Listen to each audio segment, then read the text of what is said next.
प्यारे विद्यार्थियों, आज हम बात करेंगे पेपर नंबर 3।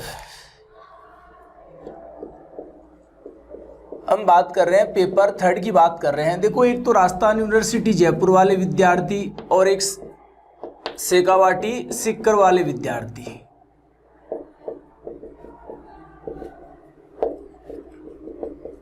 दोनों का क्या है, चाहे इनमें राजस्थान यूनिवर्सिटी जयपुर में चाहे वो बीएससी कर रहे हो, चाहे बीएससी बीएड कर रहे हो, चाहे शेखावाटी सीकर वाले विद्यार्थी चाहे वो बीएससी के हों चाहे बीएससी बीएड के हों, दोनों के लिए क्या है, सिलेबस सेम है। ये पेपर नंबर 3 है। और पेपर नंबर 3 की हम बात करें तो पेपर नंबर 3 में आपके 3 बुक हैं, चाहे वो बीएससी के हों चाहे बीएससी बीएड के हों।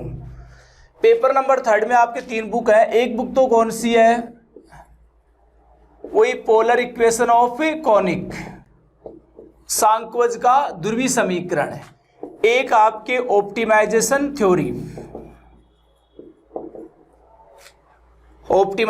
थ्योरी है और एक कौन सी है, 3 डायमेंशनल कोऑर्डिनेट ज्योमेट्री है आपके पास।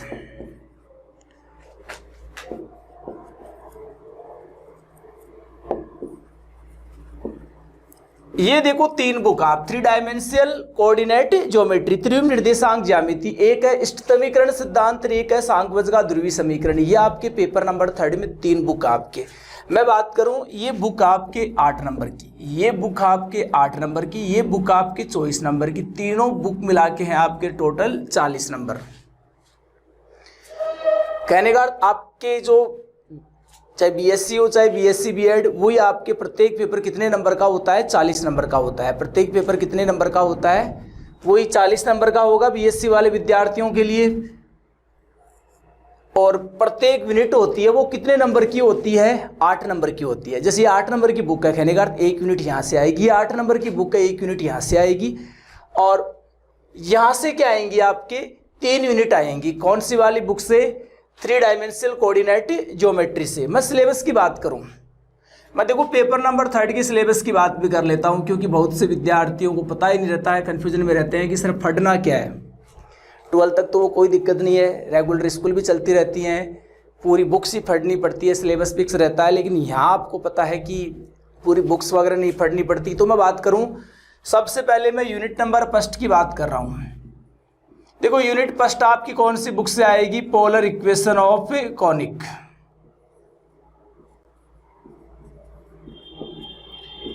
ये पूरी बुक ही पढ़नी है। कहने का इसमें आप देखना 0.A 0.B ऐसे चैप्टर दे रखे हैं। तो यूनिट नंबर फर्स्ट में आपको एक कौन सी बुक है, देखो प्रत्येक पेपर में 5 यूनिट होती है। फर्स्ट और सेकंड में भी कितनी यूनिट थी आपके, 5 यूनिट थी। पेपर 3 में भी कितने यूनिट है, 5 यूनिट है। जो आपके यूनिट नंबर फर्स्ट है वो कहाँ से आएगी, पोलर इक्वेशन ऑफ कॉनिक, सांख्यवज का ध्रुवीय समीकरण। जो एक छोटी सी बुक आपको बुक्स में फिर बता देता हूँ कौन सी बुक की स्टडी करनी है। JPH बुक की स्टडी करनी है। कौन सी बुक, जयपुर पब्लिशिंग हाउस।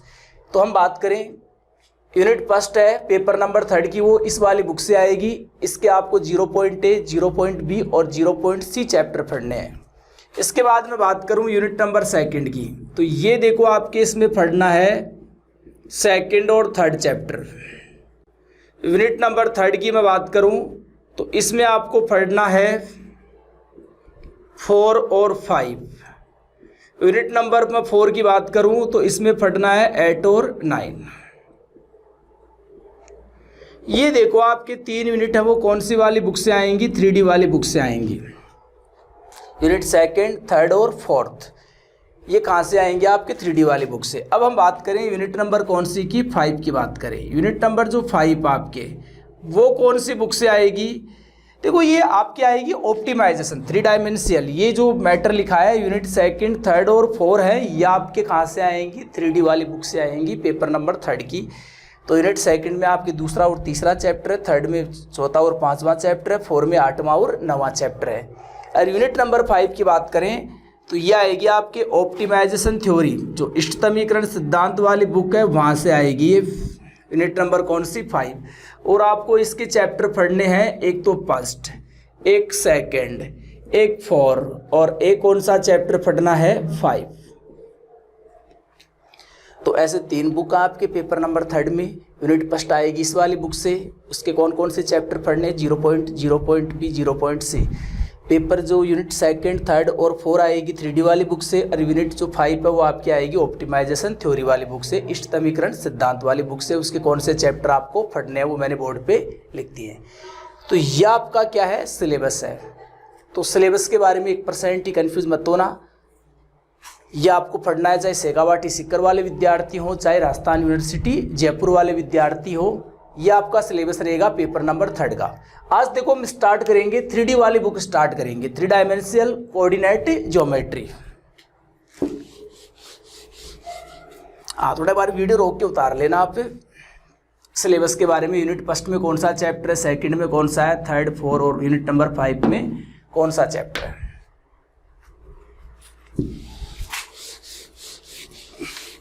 देखो सबसे पहले आपको मैं पेपर 3rd में स्टडी कराऊंगा 3D वाली बुक की। तो आप सभी प्यारे विद्यार्थी 3D वाली बुक निकाल लीजिए, 3 डायमेंशनल कोऑर्डिनेट ज्योमेट्री। आपको JPH की बुक की स्टडी करनी है। देखो यहाँ लिखा हुआ आएगा जयपुर पब्लिशिंग हाउस, यहीं से आपके क्वेश्चन वगैरह मिलते हैं एग्जाम में। तो सभी प्यारे विद्यार्थी निकाल लोगे त्रिभुज निर्देशांक ज्यामिति वाली बुक, और उसका चैप्टर नंबर निकालिए आप 2nd। इस बुक से कितनी यूनिट आएंगी आपके, 3 यूनिट आएंगी। कौन कौन सी, 2nd, 3rd और 4 पेपर नंबर 3rd की। तो सबसे पहले हम बात करेंगे यूनिट नंबर 2nd के बारे में हम चर्चा करेंगे। और यूनिट नंबर जो 2nd है उसका हम पहला चैप्टर लेंगे गोला, द स्फीयर, या स्फीयर लिख दो आप। तो गोले की बात करेंगे। सबसे पहले गोले की परिभाषा समझो आप, गोला क्या होता है वो समझो।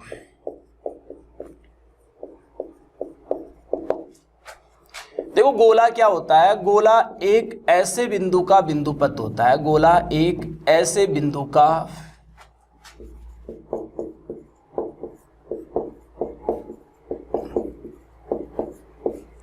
बिंदुपथ होता है। गोला एक ऐसे बिंदु का बिंदुपथ होता है जो त्रिविम समष्टि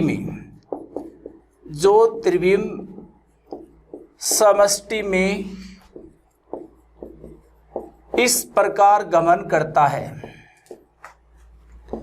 इस प्रकार गमन करता है कि उसकी एक स्थिर बिंदु से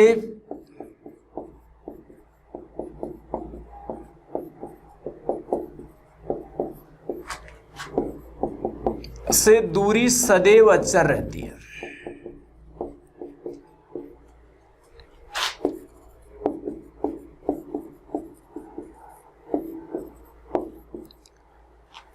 तो आप जैसे हम देखो वर्त की बात करें तो वर्त क्या होता है। देखो ये 3D वाली बुक है, इसमें हम जितनी भी आकृतियां पढ़ेंगे वो सब 3D की आकृति पढ़ेंगे। जैसे गोला, शंकु, बेलन, सकेंद्री, सांख्वज, ये आकृतियां किसकी होती हैं, 3D आकृतियां होती है। कहने का अर्थ इस बुक में हम वर्त के बारे में, आयत के बारे में, चतुर्भुज के बारे में, त्रिभुज के बारे में, इन ऐसी आकृतियों की स्टडी नहीं करेंगे, क्योंकि ये आकृतियां कौन से तल में होती हैं, ये आकृतियां कौन से तल में होती हैं, 2D में होती हैं। कौन से तल में होती हैं, 2D। यहाँ पर 3D की बात कर रहे हैं। तो सबसे पहला जो आपका टॉपिक है, ये एक्सरसाइज कौन सी है, 2nd है। ये जो यूनिट नंबर 2nd है उसमें एक तो आपके इस बुक का 2nd चैप्टर, एक कौन सा चैप्टर है, 3rd। मैं कौन सी एक्सरसाइज लेके चल रहा हूँ, 2nd में सबसे पहले हम पढ़ रहे हैं गोले के बारे में। 2nd चैप्टर का नाम क्या है, गोला। गोला क्या होता है, गोला एक ऐसे बिंदु का बिंदुपथ होता है। देखो जैसे वर्त की परिभाषा कैसे लिखोगे कि वर्त एक ऐसे बिंदु का बिंदुपथ होता है जो समतल में इस प्रकार गमन करता है कि उसकी एक स्थिर बिंदु से दूरी क्या रहती है, सदैव अचर रहती है। वर्त के लिए ऐसा ही होता है। वर्त एक ऐसे बिंदु का बिंदुपथ है जिसकी एक स्थिर बिंदु से दूरी सदैव क्या रहती है, अचर रहती है। जैसे ये बिंदु देखो ये घूम रहा है, इस बिंदु के आप सदैव एक फिक्स पॉइंट है, इससे दूरी देखो कितनी है, चाहिए बिंदु यहाँ पर आ जाए तब भी दूरी क्या होगी, इस बिंदु से अचर रहेगी। लेकिन गोला हमें पता है, गोले में क्या आती है, मोटाई भी आती है। तो गोला क्या होता है, ये चीज़ें आपके पहले भी दिमाग में, गोला एक ऐसे बिंदु का बिंदुपथ होता है जिसकी सदैव एक स्थिर बिंदु जो त्रिविम समष्टि में इस प्रकार गमन करता है। कहने का अर्थ आपके पास ये कोई स्थिर बिंदु है अब यहाँ से हमने दूरी ले ली, मान लीजिए 5 सेंटीमीटर ले ली, तो फिर अब इसके चारों तरफ कहीं भी ले जाओ 5 सेंटीमीटर दूरी आप, तो जो आकृति बनेगी वो क्या होगा, बात को समझो। एक स्थिर बिंदु ले रहे हैं हम, जैसे हमने कोई फिक्स पॉइंट ये ले लिया, अब हम दूरी को लेके चल रहे हैं, जैसे 7 सेंटीमीटर ले लिया। अब 7 सेंटीमीटर, अब इससे दूरी हमेशा 7 सेंटीमीटर लेनी चाहिए और इस बिंदु को घुमाते रहो आप, तो हमें पता है एक ऐसी आकृति बनेगी, एक गोला बनेगा, क्योंकि वो 7 सेंटीमीटर ऐसे एक आकृति बन जाएगी। तो गोला क्या होता है, एक ऐसे बिंदु का बिंदुपथ होता है, बिंदुपथ, जैसे आप उस बिंदु को आप घुमाओ तो आकृति कैसी बनेगी, तो हमें पता है वो बिंदु ऐसे घूम के गोला बनाएगा, वो कहीं भी जा सकता है 7 सेंटीमीटर पे, ऐसे त्रिविम समष्टि में 3D में। तो गोला क्या होता है, एक ऐसे बिंदु का बिंदुपथ होता है जो त्रिविम समष्टि में इस प्रकार गमन करता है कि उसकी एक स्थिर बिंदु से दूरी क्या हो रहती है, सदैव अचर। जैसे मान लीजिए ये कोई स्थिर बिंदु है और ये कोई अचर दूरी ए है, तो आप इस एक बिंदु ले लो और उसको इधर भी ले लो आप, ये दूरी पर ऐसे बिंदु को आप ऐसे घुमाओ तो एक गोला बनेगा आपके पास। क्या बनेगा आपके पास, एक गोला। ये दूरी पर कहीं भी ले लो आप उस बिंदु को, आप चाहे उधर ले लो चाहे इधर ले लो, क्योंकि त्रिविम समष्टि की बात कर रहे हैं, तो क्या बन जाता है, गोला बन जाता है। तो ये गोले की बात तो आप समझ गए होंगे, सीधी सी बात है। वर्त के लिए क्या, वर्त की परिभाषा कैसे देते हैं, समतल में एक ऐसे बिंदु का बिंदुपथ है। गोला क्या होता है, समतल में एक ऐसे बिंदु का, गोला एक ऐसे बिंदु का बिंदुपथ होता है जो वर्त की बात कर रहे हैं, तो वर्त एक ऐसे बिंदु का बिंदुपथ होता है जो त्रिविम समष्टि की जगह वर्त की जब परिभाषा पढ़ते हैं तो क्या काम आ जाता है, समतल। और लेकिन जब गोले की बात करते हैं तो अपने पास क्या आता है, त्रिविम समष्टि आता है। तो ये तो एक छोटी सी बात हो गई, आपको क्या करनी है, परिभाषा उतारनी है।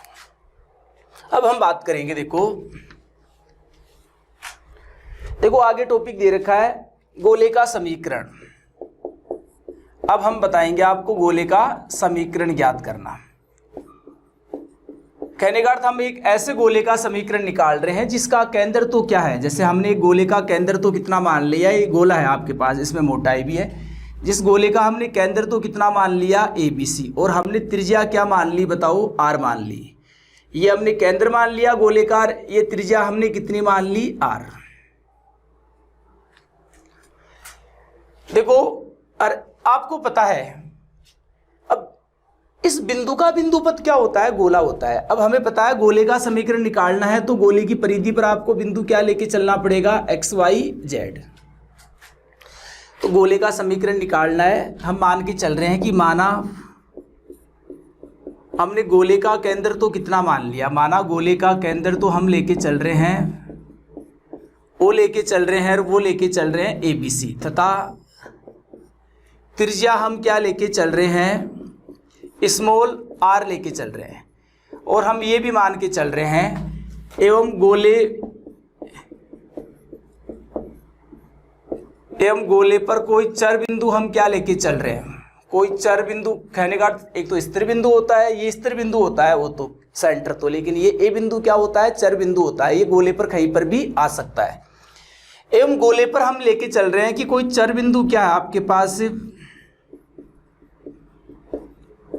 XYZ है, तब बिंदु ए का बिंदुपथ, बिंदु ए का बिंदुपथ क्या होगा, एक गोला होगा।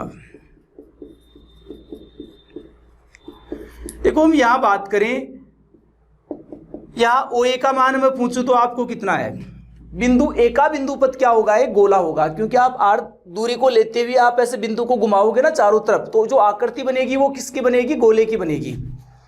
तो हम क्या, गोले का समीकरण ज्ञात कर रहे हैं, हम गोला लेके चल रहे हैं, उसका केंद्र तो क्या लेके चल रहे हैं, ABC, और हमने गोले की त्रिज्या क्या मान ली, R, और गोले पर कोई चर बिंदु हम क्या लेके चल रहे हैं, A लेके चल रहे हैं, जिसके कोऑर्डिनेट कितने हैं, XYZ, तब बिंदु ए का बिंदुपथ क्या होगा, एक गोला। अब मैं बात करूं यहाँ OA का मान कितना है, R है। अब यहाँ से हम सॉल्व करें, यहाँ से ऐसे भी लिख सकता हूं मैं, OA का स्क्वायर बराबर क्या लिख सकता हूं मैं, R स्क्वायर। एक बार यहां तक वीडियो रोक के उतार लो।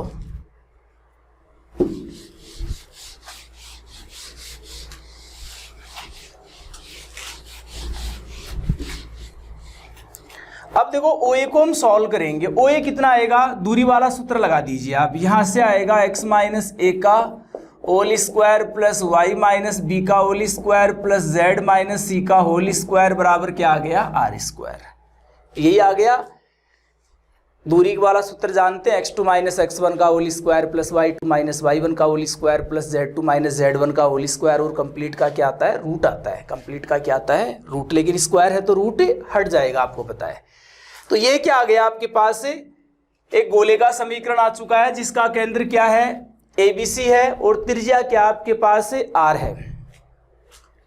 अब देखो, यदि इस गोले को, यदि गोले का समीकरण पूछे तो इतना ही लिखना है, लेकिन यदि इस गोले के समीकरण को मैं आगे भी सॉल्व करूं तो क्या रिजल्ट निकलेगा, आप देखो, x square plus y square plus z square minus का 2x माइनस का 2by माइनस का 2cz, और यहाँ से सॉल्व करेंगे plus a square plus b square plus c square minus r square बराबर 0।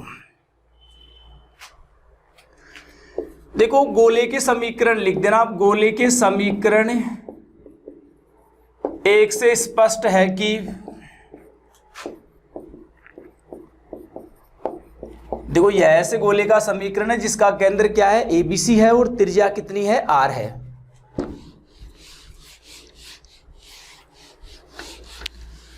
गोले के समीकरण एक से स्पष्ट है। गोले के समीकरण एक से क्या स्पष्ट है कि एक तो गोला होता है एक्स वाई जेड के रूप में, क्या होता है, एक्स वाई जेड के रूप में द्विघाती समीकरण होता है। एक तो गोला क्या होता है, एक्स वाई जेड के रूप में क्या होता है, द्विघाती समीकरण होता है। और एक होता है कि गोले में x square y square z square के गुणांक क्या होते हैं, एक समान होते हैं। हम समीकरण एक से पता लग रहा है कि गोले के समीकरण में एक्स स्क्वायर वाई स्क्वायर और जेड स्क्वायर के गुणांक देखो एक समान है, और हमें पता लग रहा है कि गोले में x y y z z x का कोई पद नहीं होता। X y y z z x का कोई पद, ये तो रिजल्ट निकल रहा है गोले के समीकरण से। हमने गोला निकाला और वो उस गोले के समीकरण का हमने जब प्रसार किया तो हमने रिजल्ट देखा। देखो, माइनस का 2x प्लस a स्क्वायर आएगा, प्रसार करोगे माइनस का 2by b स्क्वायर आएगा, 2cz c स्क्वायर आएगा, और माइनस। देखो, गोले के समीकरण एक से स्पष्ट है कि गोला एक तो एक्स वाई जेड के रूप में क्या है, द्विघाती समीकरण है। गोले में x square y square z square के गुणांक क्या होते हैं, एक समान, और गोले में एक्स वाई वाई जेड और जेड एक्स का कोई पद नहीं होता। तो ये हम सीख गए कि गोले के समीकरण में ये होता है। तो हमने यहां से क्या निकाला, गोले की जनरल इक्वेशन निकाल रहे हैं। अब हम समझेंगे गोले का व्यापक समीकरण, जो सबसे इंपॉर्टेंट बात है। देखो, याद रखना, या इसको उठा ही देता हूं, एक बार इसको वीडियो रोक के उतार लो आप, यहां तक आप एक बार।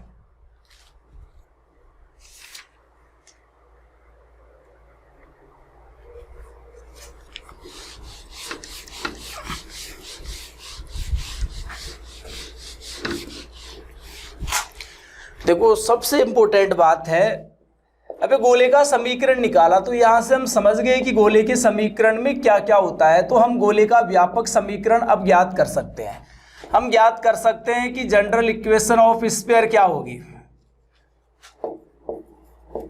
जनरल इक्वेशन ऑफ स्फीयर, गोले का व्यापक समीकरण क्या होगा, अब हम बता सकते हैं। देखो, तो गोले का व्यापक समीकरण क्या होता है वो देखो, याद रखना, x square plus y square plus z square 2ux 2vy और प्लस का 2wz प्लस डी बराबर क्या होता है, 0। यह गोले का क्या होता है, व्यापक समीकरण। ये तो हमने सीखा था भी गोले के समीकरण से कि यार गोले के समीकरण में x square y square z square के गुणांक एक समान होते हैं, एक समान है। एक्स वाई जेड के पद आ सकते हैं। देखो, वहाँ एक्स वाई जेड के पद आ रही थी, कोई अचर राशि भी आ रही थी। एक्स वाई वाई जेड और जेड एक्स का कोई पद नहीं होता। यहाँ भी देखो, एक्स वाई वाई जेड और जेड एक्स का अपने पास कोई पद नहीं है।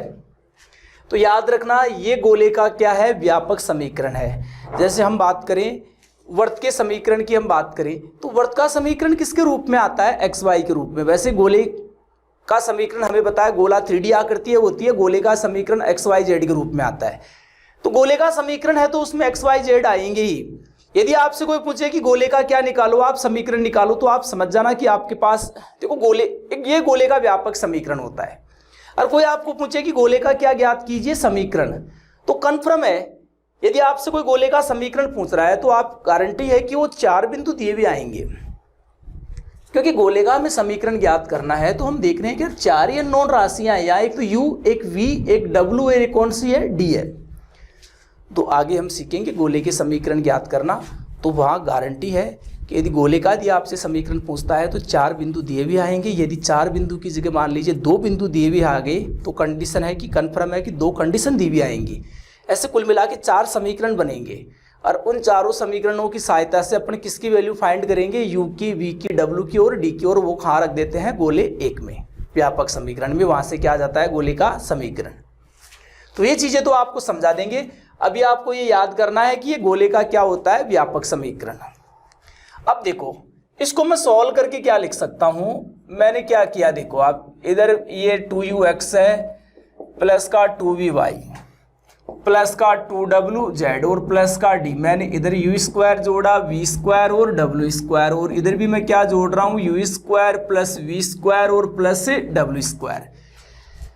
मैंने दोनों साइड क्या जोड़ दिया, u square plus v square plus w square. यदि मैं इनको सॉल्व करता हूँ तो क्या आएगा, x प्लस u का whole square plus y plus v का होल स्क्वायर और z प्लस w का होल स्क्वायर, और बराबर देखो यहाँ से देखो हमने दोनों साइड क्या जोड़ दिया, इधर भी देखो u square plus v square plus w square, इधर भी जोड़ दिया। फिर मैं x स्क्वायर को 2ux को और u स्क्वायर को क्या लिख दूंगा, x प्लस u का होल स्क्वायर। ऐसे y स्क्वायर 2vy और v स्क्वायर को ये लिख दूंगा ये। तो यहाँ से देखो क्या क्या बचा, ये u स्क्वायर बचा, ये v स्क्वायर, ये प्लस w स्क्वायर। देखो और सबको तो लिख दिया आपने, एक d और बचा है, d को इधर ले आओ आप, ऐसे लिख सकता हूँ। अब इसको देखो मैं सॉल्व करके ये इधर ये आया, मैं इसको ऐसे भी लिख सकता हूं, लिख देना।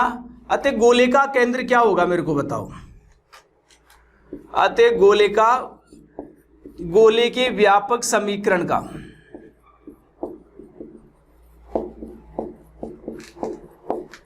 केंद्र तो क्या होगा वो समझो, -u माइनस v और माइनस का w। गोले का समीकरण होता है x माइनस ए का whole square plus Y minus B का whole square plus Z minus सी का होल स्क्वायर। तो आप x प्लस यू को ऐसे लिखोगे आप माइनस माइनस यू का होल स्क्वायर। तो आप देखोगे यदि आप इसके ये गोले का केंद्र होगा यहाँ से, जब x माइनस ए का whole square Y minus B का whole square plus Z minus सी का होल स्क्वायर था जब आपके पास गोले का समीकरण, तब गोले का केंद्र क्या था, ABC था। जब x माइनस ए का whole square Y minus B का होल स्क्वायर जेड माइनस सी का होल स्क्वायर। अब उसको इस फॉर्म में लिखना है, तो जैसे y प्लस वी को क्या लिखोगे आप बताओ, ऐसे लिखोगे माइनस वाई प्लस वी को। तो और जेड प्लस डब्ल्यू को कैसे लिखोगे आप, ऐसे लिखोगे। तो हमें पता है इसको हम ऐसे लिखेंगे। तो गोले का केंद्र क्या हो गया आपके पास, माइनस का u माइनस का v और माइनस का w, क्योंकि इसको ऐसा लिखोगे, इसको ऐसा और इसको ऐसा लिखोगे आप। तो याद रखना गोले के व्यापक समीकरण का केंद्र क्या होता है, समझ गए। केंद्र क्या आएगा, माइनस का u माइनस का v और माइनस का w। अभी गोले के समीकरण से तुलना करो, बराबर में क्या आ रहा था, आर स्क्वायर। तो गोले की त्रिज्या क्या थी, r। यहाँ r का काम कौन कर रहा है, और हम बात करें त्रिज्या की बात करें, रेडियस की बात करें, सेंटर आ गया गोले का, और ये रेडियस क्या आएगी, root u square plus v square plus डब्ल्यू स्क्वायर माइनस का d। तो याद रखना गोले के व्यापक समीकरण का जो केंद्र होता है वो क्या होता है, माइनस का u minus v minus w। इस गोले का जो केंद्र होता है वो तो क्या होता है, माइनस का u माइनस का v और माइनस का w। और त्रिज्या क्या होती है, under root u square plus v square plus डब्ल्यू स्क्वायर माइनस का d। आगे मैं आपको बताऊंगा, जैसे आगे आपके पूछेगा है कि इस गोले का क्या निकालो, केंद्र निकालो और क्या निकालो, त्रिज्या। तो आपको क्या करना है, उस गोले के व्यापक समीकरण से तुलना करनी है, और फिर वहां से माइनस यू माइनस वी और माइनस डब्ल्यू निकालने, वही क्या होगा गोले का केंद्र, त्रिज्या ही होगी। देखो डायरेक्ट भी आप गोले का केंद्र निकाल सकते हो, जैसे ये चीजें आपको पहले पता है। हमें पता है कि इस गोले का केंद्र होता है माइनस का u माइनस का v और माइनस का w। अब हमें पता है कि यार माइनस यू कब आएगा, जब x का जो गुणांक है 2u, यदि इसमें मैं -2 का भाग देता हूं, एक बार इनको तो वीडियो रोक के उतार लो आप।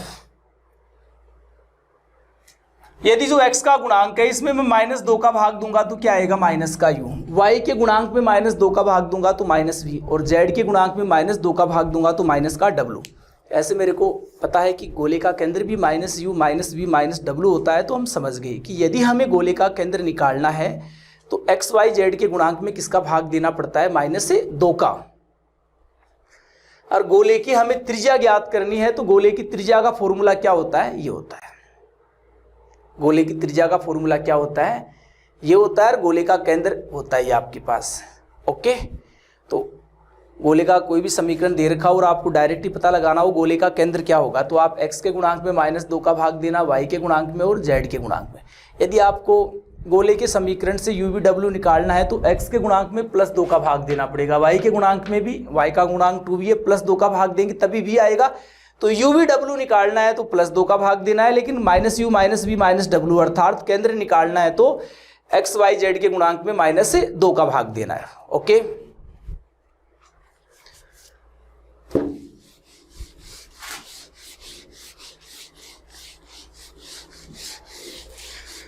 देखो अब हम आगे सॉल्व करते हैं।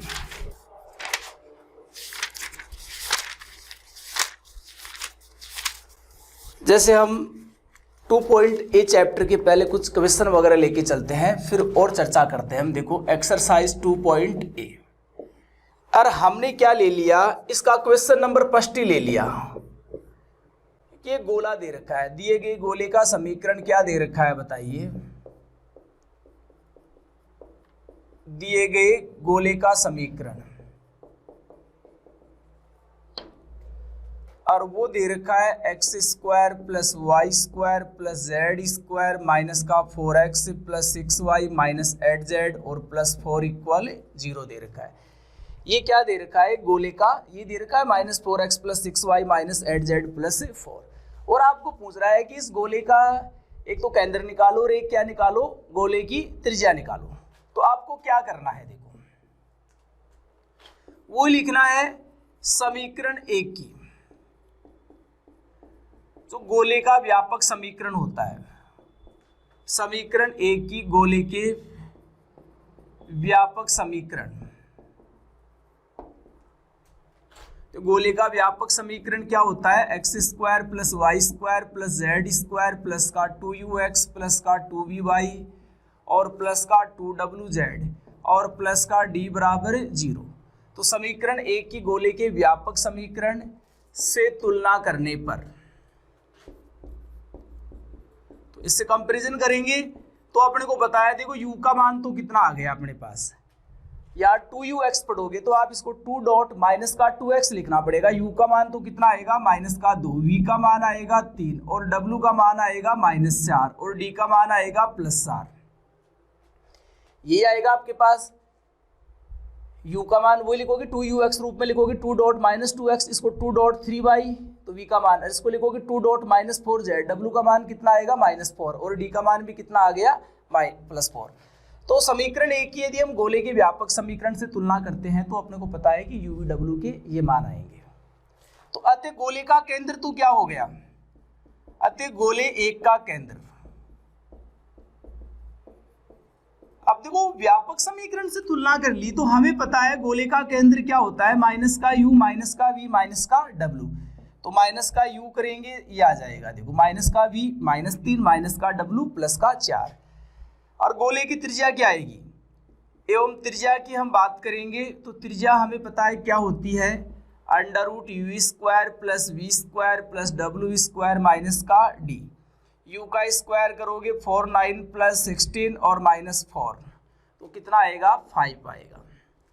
समझ रहे, u² + v² + w² माइनस का d, 4 से 4 कैंसिल, 16 9 25, 25 का रूट लेंगे 5, वो दिमाग मत लगा लेना कहीं कि सर रूट लेंगे तो +-5 आएगा, क्योंकि रेडियस हमेशा क्या होती है, धनात्मक होती है, -5 थोड़ी होगी। तो ऐसे आपको क्या करना है, सॉल्व करना है। ओके, ऐसे देखो आपको क्वेश्चन नंबर कौन सा सॉल्व करना है, सेकंड सॉल्व करना है, कौन सा सॉल्व करना है, थर्ड सॉल्व करना है। सॉरी, जो फर्स्ट किया ना, फर्स्ट के फर्स्ट सेकंड थर्ड उनको सॉल्व करना है। जैसे हम बात करें, अब क्वेश्चन नंबर हम बात करेंगे सेकंड की बात करेंगे, तो आप तीनों का एक बार में जो फर्स्ट का जो सेकंड है उसके बारे में भी बता देता हूं मैं, क्योंकि इसमें गुणा में 2x square 2y square 2z square वगैरह दे रखा है, तो आप उससे कंफ्यूज मत हो जाना। अब हम बात कर रहे हैं फर्स्ट के सेकंड की बात कर रहे हैं कि दिए गए गोले का समीकरण क्या है बताइए। 2x square plus 2y square plus 2z square minus 2x plus 4y और प्लस का 2z और माइनस का 5 इक्वल 0, ये दे रखा है माइनस का 2x plus 4y plus 2z minus का 5 इक्वल 0। ओके, सबसे पहले देखो इसको गोले के व्यापक रूप में लिखना। गोले का व्यापक रूप क्या होता है? वैसे गोले का समीकरण है क्या, आप देखते बोल देंगे हाँ सर गोले का समीकरण है, क्योंकि इसमें x square y square z square के गुणांक एक समान है। आप बोलोगे सर एक एक होता है, यहाँ दो दो में क्या दिक्कत है? एक समान होने चाहिए, फिर एक तो बन जाता है, वो पूरे समीकरण में 2 का भाग देकर x square y square z square का गुणांक तीनों का गुणांक 1 1 बना लेंगे, वो तो कोई दिक्कत नहीं है। एक समान होने चाहिए है, x y y z z x का कोई पद नहीं होता, वो भी नहीं है। ओके, तो सबसे पहले देखो आप पूरे गोले के समीकरण में किसका भाग देना? प्लस 2 का भाग देना, तो प्लस का 2y और प्लस z और माइनस का 5/2। अब वही है, आप लिख देना इस गोले एक की हम किससे करेंगे? इसके व्यापक समीकरण से क्या करेंगे? तुलना करेंगे। गोले एक की हम इसके व्यापक समीकरण से तुलना करेंगे तो रिजल्ट क्या आएगा अपने पास वो देखो। सबसे पहले हम बात करें u का मान कितना आएगा, आपको पता है -1/2, v का मान कितना आएगा 1 और w का मान कितना आएगा +1/2 और d का मान आएगा -5/2। ये तो आएगा गोले के व्यापक समीकरण से तुलना करेंगे। वैसे दिमाग लगा लिया करो यार, मैंने बताया था u कैसे निकालते हैं, x के गुणांक में +2 का भाग देकर। -u निकालना हो तब x के गुणांक में किसका भाग देते हैं? -2 का। v कैसे निकालते हैं? y के गुणांक में 2 का भाग देकर। और w कैसे निकालते हैं? z के गुणांक में वही 2 का भाग देकर d होता है। वो आप अभी जो मैंने फर्स्ट का फर्स्ट बताया था इसकी तरह सॉल्व करना है, पूरा लिखना है, मैंने यहाँ लिख दिया है। तो इसलिए गोले एक का केंद्र तो क्या होगा मेरे को बताओ? गोले एक का केंद्र तो आप समझ जाना, इस रूप में दे रखा है, पहले इस रूप में लिखना, फिर गोले के व्यापक समीकरण से तुलना करके u v w और d के मान निकालना।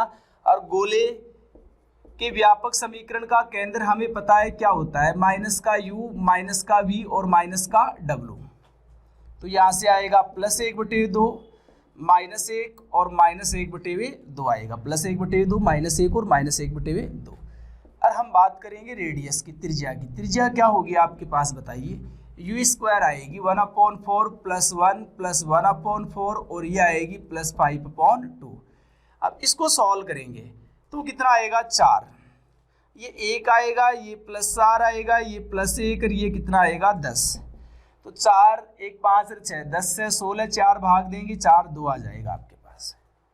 तो ये इस गोले का केंद्र आ गया। और ये क्या आ गई? इस गोले की त्रिज्या। एक बार वीडियो रोक के उतार लो आप,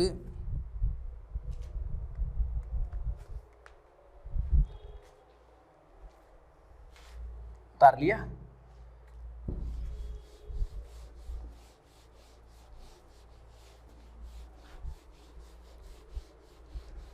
देखो अब हम बात करें क्वेश्चन नंबर सेकंड की बात कर लेते हैं। थर्ड तो आप सॉल्व कर लोगे, अब फर्स्ट का थर्ड। अब सेकंड की बात करें, और सबसे पहले हम सॉल्व करेंगे सेकंड का जो क्वेश्चन नंबर है, फर्स्ट सॉल्व करेंगे। और वो आराम से पढ़िए क्या दे रखा है। एक गोले का समीकरण ज्ञात कीजिए जो बिंदु, कौन कौन से बिंदु दे रखे हैं आपके पास? सिर्फ 1 - 3 4, 1 - 5 2 और 1 - 3 0 से गुजरे और जिसका केंद्र कहाँ हो? इस समतल पर स्थित हो। हमें एक ऐसे गोले का समीकरण निकालना है जो एक तो इन बिंदुओं से गुजरे और एक उस गोले का केंद्र कहाँ होना चाहिए? इस समतल से होकर गुजरना चाहिए। कहने का कुछ बिंदु दे रखे हैं अपने पास 3, तो ऐसा गोला चाहिए एक तो उन बिंदुओं से होकर गुजरे और एक उस गोले का केंद्र है ना वो समतल पर स्थित हो। कहने का जो समतल आएगा ना उस समतल पर क्या होना चाहिए? गोले का केंद्र होना चाहिए। तो ऐसा कहीं भी आपके पास क्वेश्चन वगैरह आता है तो एक छोटी सी खता होती है, देखो उसको ध्यान से सुनो आप। कभी भी आपसे गोले का समीकरण पूछ ले तो आपको क्या करना है, आपको गोले का क्या मानना है, व्यापक समीकरण। क्या मानना आपको, गोले का व्यापक समीकरण। और वो क्या मानते हैं, x square plus y square plus z square और प्लस का 2ux प्लस का 2vy और प्लस का 2wz और प्लस का d बराबर 0। ये हमने क्या मान लिया, गोले का एक व्यापक समीकरण। अब कौन कौन से बिंदुओं से गुजरने वाला गोला चाहिए, एक तो 1 - 3 4, तो वही है। सबसे पहले लिख देना गोले एक को, देखो ये गोले का व्यापक समीकरण मान लिया। अब जो अपने पास कंडीशन दे रखी है कि इन बिंदुओं से गुजरने वाला गोला चाहिए और इस समतल पर उसका केंद्र स्थित हो, उन सभी कंडीशन को लगाते हुए हम 4 समीकरण आएंगे, क्योंकि 3 तो बिंदु और एक समतल है। 4 समीकरण आएंगे, फिर चारों समीकरणों को सॉल्व करके अपन UVWD का मान निकाल के यहाँ रख देंगे। वो ऐसा गोला जाएगा जो इन बिंदुओं से गुजरे और जिसका केंद्र उस समतल पर हो, क्योंकि वही कंडीशन लगा रहे हो आप। तो सबसे पहले तो हम क्या करेंगे, गोले एक को कौन से बिंदु से गुजारोगे, गोले एक को बिंदु 1 - 3 और 4 से गुजारने पर। एक तो ये दे रखा आपके पास, देखो माना गोले का व्यापक समीकरण। अब एक तो गोले एक को हम कौन से बिंदु से गुजारेंगे, 1 - 3 से गुजारने पर। तो आप x की जगह 1 रख दो, y की जगह -3 रख दो। पता है सबको, एक बिंदु देख लेना, 1 - 3 4 है, तो x की जगह 1, y की जगह -3 और z की जगह 4। तो x की जगह 1 रखोगे तो 2u आएगा, v की जगह क्या रखोगे -3 तो -6v और z की जगह क्या रखोगे 4 तो 8w आएगा और प्लस का d बराबर 0।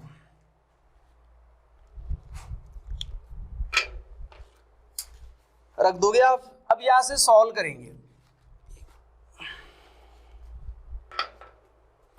देखो सॉल्व करेंगे तो कितना आएगा आपके पास से, एक तो आ गया देखो 2u आ गया माइनस का 6v प्लस 8w और प्लस का d बराबर कितना आ गया 16 9 25 1 26 माइनस का कितना आ गया 26 आ गया आपके पास।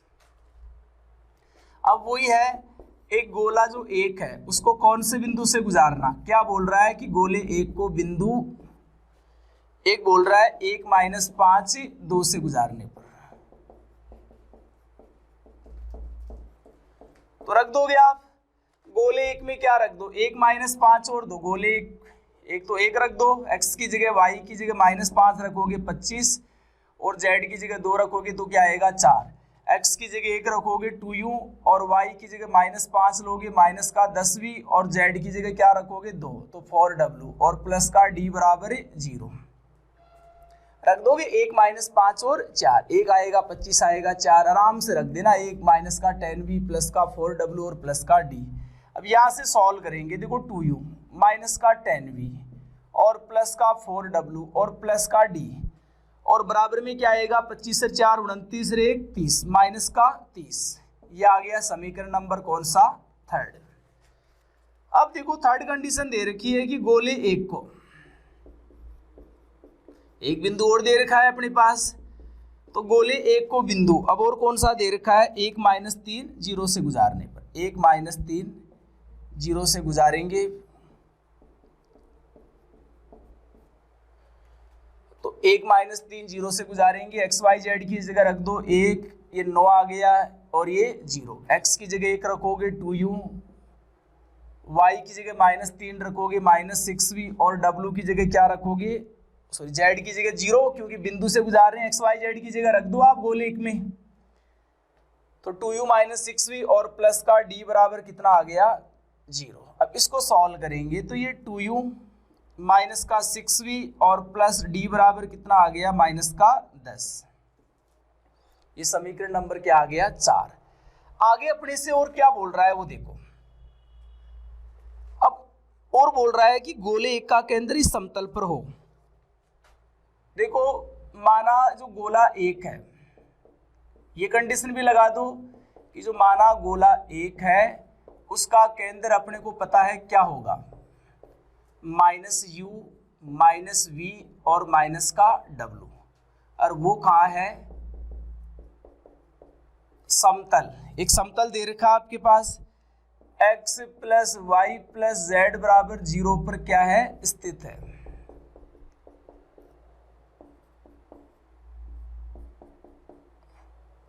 स्थित है लिख दीजिए आप, इसलिए चौथी कंडीशन भी लगा दी हमने। ये बोल रहा है कि गोले का केंद्र, हमें ऐसा गोला चाहिए जिसका केंद्र क्या हो, समतल पर हो। तो हम इस गोले का केंद्र हम जानते हैं -u -v -w, और वो हम क्या लेके चल रहे हैं, समतल पर लेके चल रहे हैं। और समतल पर स्थित है गोले का केंद्र, तो वो समतल के समीकरण को क्या करेगा, संतुष्ट करेगा। तो यहाँ से आ गया u plus v plus w बराबर 0।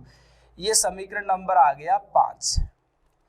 अब कुछ नहीं करना, इन सभी समीकरणों को सॉल्व करना है और हमें 2, 3, 4, 5 को अरे u v w और d का मान निकाल के कहाँ रखना है, गोले 1 में। अपने पास क्या जाएगा, गोले का व्यापक समीकरण। तो देखो आगे देखो, आप एक बार यहां तक वीडियो रोक के आप उतार लो। देखो अब हम आगे सॉल्व करें, लेकिन यहां से देखो आप इसको उठा दीजिए एक बार और यहां तक उठा दीजिए आप। अब क्या करोगे, वही है, सबसे पहले आप समीकरण 4 से देखो, समीकरण 4 से आप किसका मान निकालो, डी का मान। समीकरण 4 से डी का मान कितना आएगा मेरे को बताओ। डी का मान आएगा अपने पास से, इधर लेके आएंगे -2u प्लस 6v और -10। डी का मान आएगा -2u प्लस का 6v -10। डी का मान कहाँ रखना है, समीकरण 2 में रखना आपको। देखो डी का मान समीकरण 2 में रखेंगे तो रिजल्ट क्या आएगा, क्योंकि हमें ये सेम ही दिखाई दे रहा है। देखो 2u 6v, हमें लग रहा है कि ये क्या होगा, कैंसिल होगा, ये क्या होगा, कैंसिल। तो यहां से हम सॉल्व करेंगे, डी का मान यहां रखोगे, देखो ये 2u आया -6v प्लस 8w। अब डी की जगह आप क्या रखोगे, यहां से -2u और प्लस का 6v और माइनस का क्या रखोगे, 10v वो -10 रखोगे और बराबर -26। ये रखोगे डी का मान -2u प्लस 6v और -10। तो डी की जगह हमने रख दिया। अब सॉल्व करो, देखो 2u से क्या हो गया, 2u कैंसिल, 6v से क्या होगा, 6v कैंसिल, और यहां से देखो 8w आएगा और -26 प्लस 10 तो -16। w का मान देखो कितना आ गया, -2 आ चुका। अब w का मान आप कहाँ रखो, आप देखो w का मान एक तो रख दीजिए आप, इसमें रख दीजिए w का मान। w का मान रख के आपको किसकी वैल्यू निकालनी है, w का मान जैसे वहां रख दोगे आप, तो ये समीकरण किसके पदों में आ जाएगा, u और v के पदों में। तो रख दीजिए w का मान है, यहां से आप वहां रखोगे, फिर u माइनस कितना आएगा, w की वैल्यू यहां भी रख दोगे, फिर आप दोनों को क्या करोगे, घटाओगे। यहां से बैठेगा नहीं, यहां से देखिए, यदि w की वैल्यू वहां रखते हो आप, इन दोनों में रख दीजिए आप w की वैल्यू, 2u माइनस कितना आ गया, 10v। फिर देखते हैं क्या होता है। w का मान समीकरण 3 में रख देते हैं। देखो w का मान समीकरण 3 में रखने पर, w का मान समीकरण 3 व 5 में, देखो जोड़ बाकी गुणा भाग चलेगा। w का मान समीकरण 3 व समीकरण 5 में रखने पर, अब इनमें रखोगे तो क्या होगा, देखो w का मान समीकरण 3 व 5 में रखोगे तो रिजल्ट क्या आएगा, वो देखो 2 समीकरण आ जाएंगे आपके पास। w का मान यहां से रखोगे तो कितना आएगा, 2u माइनस का 10v, 2u माइनस का क्या आ गया, 10v। w की जगह क्या रखोगे, माइनस का 2 रखोगे तो -8 होगा, प्लस का d बचेगा आपके पास, और यहां से कितना आएगा, -8 और माइनस का 30 है तो +8 होगा, तो माइनस का कितना आएगा, 22। देखो एक w का मान कहाँ रख देना आप, एक तो w का मान यहाँ रख दोगे, एक कहाँ रख देना आप, w का मान यहाँ रख देना, फिर आप w का मान यहाँ रखोगे। फिर इसमें देखो आप, मैं बता देता हूँ आपको, u v w का मान निकालना है, जो क्या आएगा।